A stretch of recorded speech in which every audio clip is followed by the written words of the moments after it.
Mira, Pep, avui estem en una aula, però no estem a la universitat a fer classe. Avui hem vingut al Parc dels Bombers de Girona i estem amb l'Antonio, que ens explicarà el funcionament del triangle del foc. Antonio, Molt bé. què és això del triangle del foc? Doncs mira, això és la part, diguéssim, més negativa o positiva, com vulguem mirar-ho, de quan comença i s'apaga un foc.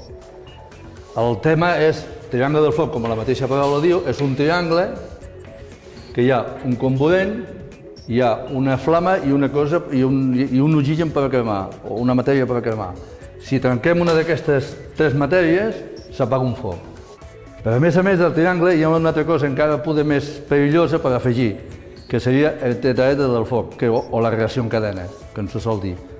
Què vol dir això? Doncs simplement que si tenim un foc amb aquesta tarima, doncs perquè no hi hagi una reacció en cadena, lo bo seria, o l'universal, o lo idòneo seria treure tot el que hi ha per aquí, refredar tot, perquè no se'n vagi més cap on ha d'anar.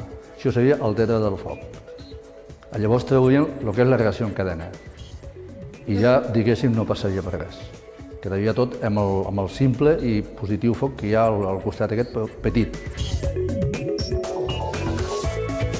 Bueno, doncs es tracta de fer un simulacre, un petit simulacre, com si això fos una bandeja d'oli o alguna que està cremant, i es tracta de sufocar-ho només amb el sistema de sufocar l'oxigen posant-li alguna moll o alguna pesat o alguna que no deixi entrar l'oxigen a la bandeja aquesta. Ho farem amb aquest cartó per donar un exemple i amb allò amb la planxa aquesta.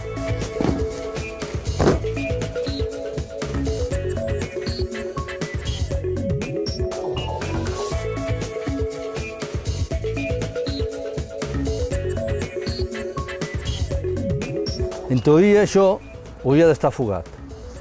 Si ara el que fem és que no deixa entrar l'aire, No deixem entrar l'oxigen dins.